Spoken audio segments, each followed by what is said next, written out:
Hi, మీ పేరు? Pravalika. Okay, present deputy CM Pawan Kalyan గారి 6 months రూలింగ్ అనేది ఎలా అనిపించింది? లైక్ చాలా బాగుంది. అంటే ఇంతకుముందు విలేజెస్ ఎక్కువ రోమ్ చేయలేదు కదా, చాలా రోడ్ ట్రాన్స్పోర్ట్ అవన్నీ లేవు. సో ఆయన అన్ని విలేజెస్కి వెళ్ళి అలా వాళ్ళందరికీ చూసి చేయడం చాలా బాగుంది. అవును, అంటే విలేజెస్కి వెళ్ళారు అంటున్నారు కదా. రీసెంట్గా ఒక గిరిజన ప్రాంతానికి కూడా వెళ్ళారు, వైజాగ్ దగ్గర. ఆయన గెలవక ముందు మాట ఇచ్చారంట, నేను గెలిస్తే ఖచ్చితంగా వచ్చి మీకు రోడ్లు వేపిస్తాను అని చెప్పి. బేసిక్గా ఎవరు కూడా గెలిచిన తర్వాత ఇచ్చిన మాట నిలబెట్టుకోరు, అసలు గుర్తు కూడా పెట్టుకోరు.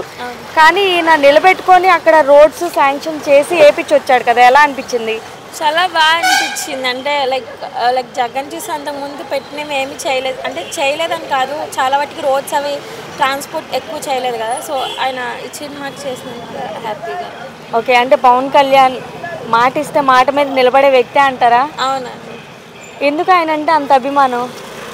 తెలీదు, లైక్ ఆయన like character about behaviour character కానీ చాలా బాగా అనిపిస్తుంది. ఓకే, లేడీస్ పరంగా చూసుకుంటే అమ్మాయిలకంటూ ఒక సెక్యూరిటీ ఉండాలి.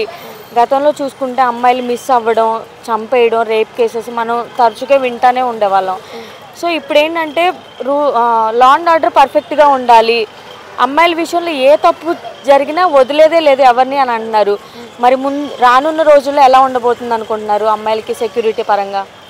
అదే ఎక్కువ పెడతాడేమో సెక్యూరిటీ, లైక్ అన్నీ సమ్వాట్ లైక్ చెప్తున్నాడు కదా, అవి ఇవి చెప్తున్నాడు, లైక్ మంచిగా చేయాలని చెప్పి. సో అది ఇంకా అప్గ్రేడ్ అవుతుందని అనుకుంటున్నాను. నమ్మకం ఉందా పవన్ కళ్యాణ్ మంచి చేస్తాడని? ఎందుకంత నమ్మకం? మాటిస్తే తప్పుడు కదా, సో అది ఎక్కువ అనిపిస్తుంది. ఓకే, రోడ్లు వేసిన తర్వాత మళ్ళీ ఈయన వెళ్ళి చెక్ చేస్తున్నాడు, ఎలా వేసారు ఏంటి అని చెప్పేసి అని. మరి ఇలాంటి లీడర్ని ఎక్కడైనా చూసారా? లేదండి, అంటే లైక్ చాలా బాగా అనిపిస్తుంది. సో ఇంకా ముందు కూడా ఇస్తారా లేదు తెలియదు, కానీ like we support him. Okay, ఎక్కడ ఏ ప్రాబ్లం ఉన్నా సరే నేనున్నాను అని చెప్పి ముందడుగులో ఉంటున్నాడు. నిజంగా మరి ఎలా అనిపిస్తుంది ఒక డిప్యూటీ సీఎం అయి ఉండి ఆయన ప్రజల్లో అలా తిరుగుతున్నారంటే? అంతకుముందు ఏ ఒక్క లైక్ పార్టీ లీడర్స్ కానీ ఎప్పుడు అలా వెళ్ళి చెక్ చేయటం, అంత పెద్ద హోదాలో ఉండి జరగడం చేయలేదు. బట్ ఇప్పుడు ఆయన అలా అంత పొజిషన్లో ఉండి కూడా చేస్తున్నాడు కాబట్టి చాలా బాగా అనిపిస్తుంది. ఓకే, ఏం చెప్తారు మరి పవన్ కళ్యాణ్ గారి గురించి చెప్పాలంటే? ఏం లేదు, ఇంకా మంచి పనులు చేయాలని కోరుకుంటున్నాను. ముందు ఎలా చూడాలనుకుంటున్నారు? ఇంకా సీఎం డిప్యూటీ కదా, తర్వాత సీఎం చూద్దామని. అంటే ఇప్పుడు ఎలా ఉన్నారో ఇంకా రానున్న రోజుల్లో కూడా ప్రజలకు అండగా అలానే ఉంటారనే నమ్మకం ఉందా? ఉందండి. ఎందుకు బయట కనపడట్లేదు, బయట తిరగట్లేదు అంటున్నారు చాలా మంది, నిజంగా పని చేస్తున్నట్టు కనపడుతున్నారా? లేదు, ఆయన రావాల్సిన టైంలో వస్తున్నాడు. సో అంటే పాపులేషన్ కూడా కంట్రోల్ చేయాలి కదా. సో దానికి పవన్ కళ్యాణ్ అంటే ఏం చెప్తారు? ఎక్స్ట్రాఆర్డినరీ. హాయ్ బ్రో, మీ పేరేంటి? హర్ష. డిప్యూటీ సీఎం పవన్ కళ్యాణ్ గారు రూలింగ్ ఎలా ఉంది? ఎక్సలెంట్గా ఉంది. ఓకే, పవన్ కళ్యాణ్ గారు అంటే బేసిక్గా చాలా మంది అన్నారు కదా, కామెంట్స్ చేశారు కదా, సినిమా నటుడు పొలిటికల్లోకి ఎందుకు ఈయనకి అని. పొలిటికల్లో వర్క్ చూస్తుంటే, పరిపాలన చూస్తుంటే ప్రజలకి దగ్గర ఉన్నారనిపిస్తుందా? మీకు ఎలా అనిపిస్తుంది? ప్రజలకి బాగా దగ్గర ఉన్నాడు, అన్ని మంచి చేస్తున్నాడు. అండ్ ఏమన్నా ఇప్పుడు మొన్న రీసెంట్గా చూసుకుంటే చాలా రోడ్లు వేసాడు, అండ్ వాటర్ సప్లై కూడా చాలా ఇచ్చాడు. పోయిన గవర్నమెంట్ మీద ఈ గవర్నమెంట్ చాలా బెటర్ ఉంది. ఎందుకు అంత నమ్మకం ఏంటి ప్రభుత్వం మీద? అంత నమ్మకం ఎందుకు పెంచుకున్నారు? చంద్రబాబు నాయుడు పవన్ కళ్యాణ్ మీద ఎందుకు అంత నమ్మకం ఏంటి, అంత అభిమానం ఏంటి మీకు? అభిమానం ఎందుకంటే ఇప్పుడు చంద్రబాబు నాయుడు గారు ఎలాగో ఆయన ఐడియాలజీ తెలిసిందే, బాగా బ్రైట్గా ఆలోచిస్తారు, అదంతా ఉంటుంది.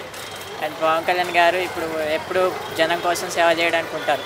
అది రీసెంట్గా పవన్ కళ్యాణ్ గారు ప్రజల్లోకి వెళ్ళి తిరగడం కానీ, ప్రజలతో మాట్లాడడం కానీ, ఒక లీడర్ పొజిషన్లో ఉండి చిన్న చిన్న లొకేషన్స్కి, విలేజెస్కి వెళ్ళి రెక్టిఫై చేసి అక్కడ ఉన్న ప్రాబ్లమ్స్ని క్యాచ్ చేసి సాల్వ్ చేయడం ఎలా అనిపిస్తుంది? ఈ పనితీరు ఎలా? చాలా బాగుంది. అలా వెళ్ళడం ఫస్ట్ నాయకుడి అది. గతంలో ఏ లీడర్ అయినా సరే ఇలాంటి అవుట్ ఆఫ్ సరౌండింగ్స్లో కానీ చిన్న చిన్న గ్రామంలోకి వెళ్ళి మాట్లాడడం కానీ, ప్రెస్ మీట్లు పెట్టడం కానీ, ఎవరైనా ఇలాంటి లీడర్స్ ఎక్కడైనా చూసారా? ఇలాంటి పరిణామాలు చూస్తుంటే ఏ లీడర్ని చూసారా గతంలో? డిప్యూటీ సీఎం కానీ, ఒక ఐటీ మినిస్టర్ కానీ ఇలా తిరగడం చూసారా? అస్సలు లేదు బ్రో, మా డిప్యూటీ సీఎమే లేడు. అదేవిధంగా ఈ ఈ సంవత్సరం వరకే ఇలా చేస్తారా? కంటిన్యూగా 5 సంవత్సరాలు మంచి పరిపాలన చేస్తారా నమ్మకం? 5 సంవత్సరాలు పక్కా మంచిగా చేస్తారు. అంటే కొన్ని రోజులు అయిపోయింది, ఇంకా కొన్ని రోజులు అయిపోతుంది, ఈ కొద్దిగా చూస్తే సంవత్సరం వచ్చేస్తుంది. మరి వీళ్ళు పెట్టిన సూపర్ 6 కానీ, సంక్షేమ పథకాలు కానీ ప్రజలకి రావాల్సిన ఇంకా రాలేకపోయింది, లేట్ అవుతుంది రూలింగ్ అనేది అంటున్నారు. ఏంటి దీని మీద మీ అభిప్రాయం ఏంటి? లేట్ అయినా స్లోగా ఈ 5 years పక్కా వస్తాయి. What about Amaravati? అంటే అమరావతి ఎలా ఉండబోతుంది రాజధాని? అంటే గతంలో 3 రాజధానీస్ అని చెప్పి అటు ఇటుగా హోల్డ్ చేసేసారు. ఇప్పుడు వీళ్ళు వచ్చిన తర్వాత వన్ రాజధాని డెవలప్ చేయడానికి సీనియర్ చంద్రబాబు నాయుడు ఉన్నారు కాబట్టి త్వరగా డెవలప్ చేయొచ్చు. బికాస్ ఆయన సీనియర్ కాబట్టి ఇటువైపు పవన్ కళ్యాణ్, ఇటువైపు IT minister Lokesh super education persons, ఫాస్ట్గా చేయొచ్చు. బట్ అమరావతి ఎలా ఉండబోతుంది? ఎన్ని రోజులు తీసుకుంటారంటారు? వీళ్ళ డెసిజన్ ఎలా ఉండబోతుంది? అమరావతి ఇప్పుడు వచ్చేసరికి హైదరాబాద్లో తయారవుతుంది. మంచి కంపెనీస్ వస్తాయి, అందరికీ జాబ్స్ వస్తాయి, చాలా బాగుంటుంది. టైం పడుతుంది కానీ పక్కా డెవలప్మెంట్ ఉంటుంది. పవన్ కళ్యాణ్ గారు లేడీస్ విషయంలో చాలా సెక్యూరిటీగా ఉండాలి, లా అండ్ ఆర్డర్ పర్ఫెక్ట్గా ఉండాలి, లేడీస్కి ఎలాంటి అటాక్స్ జరగకుండా, రేప్స్ జరగకుండా, మిస్సింగ్ కేసెస్ అవ్వకుండా రెక్టిఫై చేసుకుంటూ ఉండాలని చెప్పారు కదా. లేడీస్ విషయంలో ఈ రాబోయే రోజుల్లో ఎలా ఉండబోతుందండి? సెక్యూరిటీ ఉండిద్దా, లా అండ్ ఆర్డర్ పర్ఫెక్ట్ ఉండిద్దా లేదా ఈ ప్రభుత్వంలో? 2 పక్కా ఉంటాయి. ఎవడన్నా ఆడపిల్లల మీద చేస్తే భయపడటమే. ఇంకా అదేవిధంగా ఇప్పుడు డిప్యూటీ సీఎం పవన్ కళ్యాణ్ గారు పనితీరు చూస్తుంటే నైట్ 12 అయినా కూడా ప్రజలతోనే ఉంటున్నారు, సొంత డబ్బులు ప్రజలకు ఇస్తున్నారు. ఇలాంటి లీడర్ని ఎక్కడైనా చూసారంటే ఏం చెప్తారు? లేదన్న, ఎక్కడ చూడలేదు. పవన్ కళ్యాణ్ గారే చేస్తున్నారు. మాటలు ఏం చెప్తారు ఈ ప్రభుత్వం గురించి? ఎక్సలెంట్ ప్రభుత్వం, మళ్ళీ ఇదే రావాలి. Okay, IT minister Nara Lokesh గారు ఉన్నారు కదండి, విదేశాలు తిరుగుతున్నారు, ఐటీ కంపెనీస్ తేవాలి అని చెప్పి. నిజంగా అంటే రాబోయే రోజుల్లో యువతకి ఉద్యోగ అవకాశాలు పెరుగుతాయి అంటారా? దొరుకుతాయండి, పక్కా దొరుకుతాయి. ఎందుకని అంత నమ్ముకొని తీసుకొస్తారంటారా మరి ఐటీ కంపెనీస్? తీసుకొస్తారండి. కియానే తెచ్చిన వాళ్ళు ఇంకా ఇవి తేయడం ఒక లెక్క, అన్నీ తెస్తారు, స్లోగా వస్తాయి. ఓకే, మామూలుగా పవన్ కళ్యాణ్ గారు పదవిలో లేనప్పుడు మన్యం పార్వతీపురం అనే ప్రాంతానికి నేను గెలిస్తే రోడ్లేస్తాను అని చెప్పి మాట ఇచ్చారు. బేసిక్గా ఎవరు గెలిచిన తర్వాత మాటలు అనేది గుర్తుపెట్టుకోరు, కానీ ఈయన గుర్తుపెట్టుకొని అంత దూరం నడుచుకుంటూ వెళ్ళి రోడ్లు శాంక్షన్ చేసి వేయించారు కదా, ఎలా అనిపించింది? చాలా బాగా అనిపించింది అండి. మాట నిలబెట్టుకున్నాడు ఆయన. అంటే మాట ఇస్తే మాట మీద నిలబడే వ్యక్తి అంటారు పవన్ కళ్యాణ్ గారు. ఒక మాటలో ఏం చెప్తారు? అంతే, ఆయన ఒక హై రేంజ్లో ఉంటాడు మాకెప్పుడు. ఓకే, హాయ్ అండి, మీ పేరేంటి? నా పేరు సీతారామరాజు అండి. ఓకే, ప్రజెంట్ ఈ ప్రభుత్వం మీద మీ అభిప్రాయం ఏంటంటే? గత ప్రభుత్వం చూశారు, ఈ ప్రభుత్వం చూశారు, ప్రజలకి ఎలా అనిపిస్తుంది రూలింగ్?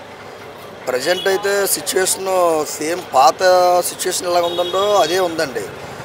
నిరుద్యోగం అనేది ఆంధ్రప్రదేశ్లోను భారతదేశంలోనూ అలాగే ఉన్నదండి. ఎన్ని గవర్నమెంట్లు మారినా నిరుద్యోగుల పరిస్థితి అయితే అలాగే ఉందండి. ఏదేదో మభ్యపెట్టడం, ప్రభుత్వాల్లో అధికారానికి రావడం కోసం చేయలేని హామీలు ఇచ్చేయడం. అంటే నేను ఈ వైఎస్ఆర్సీపీని అదేవిధంగా ఇప్పుడు కూటమి ప్రభుత్వం దేంతోనైనా మేము అసంతృప్తిగానే ఉన్నామండి. ఎందుకంటే మేము డిగ్రీలు, బీఈడీలు, ఎంఎస్సీలు చేస్తూ మా ఏజ్ అంతా 24 years మేము దీనికే ఖర్చు చేసేసాం. ఇన్ టైంలో ఏ నోటిఫికేషన్ ఉండలేదు ప్రభుత్వాల్లో. అంటే భారత ప్రభుత్వం మరియు ఆంధ్రప్రదేశ్ ప్రభుత్వం ఈ నిరుద్యోగులను ఎటువైపు తీసుకెళ్లాలనుకుంటుందో మాకైతే అర్థం కావట్లేదు. అంటే మమ్మల్ని టెర్రరిజం వైపు వెళ్ళమనా, నక్సలిజం వైపు వెళ్ళమనా, లేదంటే దేశం విడిచి పొమ్మనా? ఒకప్పుడు భారతీయుల్ని బ్రిటిష్ వాళ్ళు దోచుకున్నారని చెప్పేవారు. అసలు ఇప్పుడు భారతీయులను ఎవరు దోచుకుంటున్నారో మాకు అర్థం కావట్లేదు. ఒకప్పుడు అయితే అది పరాయి వాళ్ళ మీదకి గెంటేశారు, ఆ బ్రిటిష్ దేశాలు దోచుకున్నాయని. మరి ఇప్పుడు ఎవరు దోచుకుంటున్నారండి? భారతీయుల్ని భారతీయులే దోచుకుంటున్నారు, ఆంధ్ర ప్రజలను ఆంధ్ర వాళ్ళే దోచుకుంటున్నారు.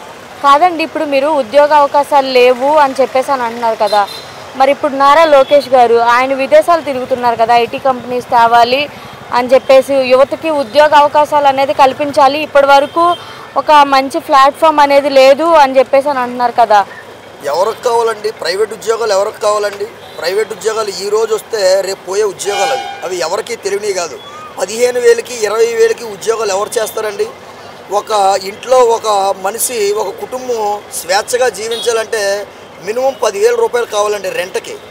అదేవిధంగా బండి మీద బైకు మినిమం ఛార్జెస్ ఒక 3,000 రూపాయలు కావాలి బైక్ మీద బయటికి వెళ్తారంటే. కాయగూరల ఖర్చు అయితేనే, నూనె ఖర్చు అయితేనే మినిమం ఒక బిలో పావర్టీ ఫ్యామిలీ బతకాలంటే మినిమం 30,000 నుంచి 50,000 రూపాయలు అవసరమయ్యే పరిస్థితిలో నువ్వు ఎటువంటి ఉద్యోగాలు ఇద్దారనుకుంటున్నావు ప్రజలకి? అంటే 10,000కి 15,000కి బానిసలుగా జనాలు పనిచేయాలా? మీరు పర్టికులర్గా ఒక ఉద్యోగ భద్రత కల్పించాలంటే మీరు ప్రభుత్వ ఉద్యోగాలు ఎన్నో ఖాళీలు ఉన్నాయి. 2022లో నోటిఫికేషన్ జరిగింది కానిస్టేబుల్కి, దానికి ఇంకా దికానా లేదు. ఒక ఎస్ఐ ఉద్యోగాలు లేవు. ఒక డిఎస్సి నోటిఫికేషన్ ఇస్తానని ఆ రిజర్వేషన్ పేరు చెప్పి వెనక్కి వెళ్ళిపోతుంది గవర్నమెంట్. ఇలాంటివి ప్రభుత్వ పరాకాష్ఠకు నాంది పలుకుతాయి మళ్ళీని. ఏ రకంగా అయితే మొన్నంతా మేము వైఎస్ఆర్సీపీకి సపోర్ట్ చేసాం, ఈసారి మళ్ళీ ఏ ప్రభుత్వాన్ని సపోర్ట్ చేయాలో తెలియని పరిస్థితి. పవన్ కళ్యాణ్ గారిని నమ్మి మేము రెండోసారి మోసపోయాం. ఇది మాకు అప్పుడే అనిపిస్తుంది. ఒకసారి 2014లో పవన్ కళ్యాణ్ గారి వల్లే మేము ఆయన గెలిపించుకున్నాం. నారా చంద్రబాబు నాయుడు గారు సార్ మిమ్మల్ని ముందుసారి మీకే ఓటేసాం, మధ్యలో మేము జగన్మోహన్ రెడ్డి గారికి ఓటేయడం జరిగింది, మరలా మళ్ళీ మీకే ఓటేయడం జరిగింది. మీరు లేనిపోయిన హామీలు ఎవరమ్మన్నా చెప్పారండి మిమ్మల్ని? అది కరెక్ట్ కాదండి. మీరు ఎంతకాలం జనాలను మభ్యపెట్టి మళ్ళీ ఓట్లు వేయించుకుంటారండి? ఒక పక్కన మీ ఏజ్ కూడా అయిపోవచ్చిందండి. మీరు ఈ వయసులో ఇలాంటి హామీలు ఇవ్వడం కరెక్ట్ కాదండి. ఎందుకంటే మాకు ఇంకా మ్యారేజ్లు కూడా కాలేదు. మాకు మ్యారేజ్ కావాలంటే ఉద్యోగం ఉండాలి. ఉద్యోగం లేకపోతే పిల్లని ఎవడిస్తాడండి? ఆ జగన్మోహన్ రెడ్డి గారు ఏమో 5,000 ఉద్యోగం, 10,000 ఉద్యోగం, 15,000 ఉద్యోగం ఎవరిస్తారండి పిల్లని మాకు? పోనీ మీరు 15,000 ఉద్యోగాలు కల్పించి మాకేమైనా పెళ్లి చేయగలరా? ఆ పని చేయలేరు. మరి ఇంకెందుకంటే మాతో నిరుద్యోగులతో ఆటలాడుకోవడాలు. ప్రజెంట్ అయితే ఎవరు వచ్చినా సరే, గవర్నమెంట్ ఎవరు వచ్చినా సరే ఉద్యోగాలు ఇస్తే బాగుంటుందని మీ ఒపీనియన్ అంటారు? ఖచ్చితంగానండి, ఖచ్చితంగా ఉద్యోగ భద్రత కల్పించాలి.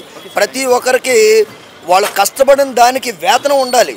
అంతే తప్ప మీరు దావోస్ వెళ్ళారు, అక్కడికి వెళ్ళారు, ఇక్కడికి వెళ్ళారు, మాకవన్నీ ఎందుకండి? మీరు ఇక్కడ ఉన్న ఉద్యోగాలు నోటిఫికేషన్స్ ఉన్నాయి, నోటిఫికేషన్ చేయండి, నోటిఫికేషన్ త్వరగా ఇంప్లిమెంట్ చేయండి.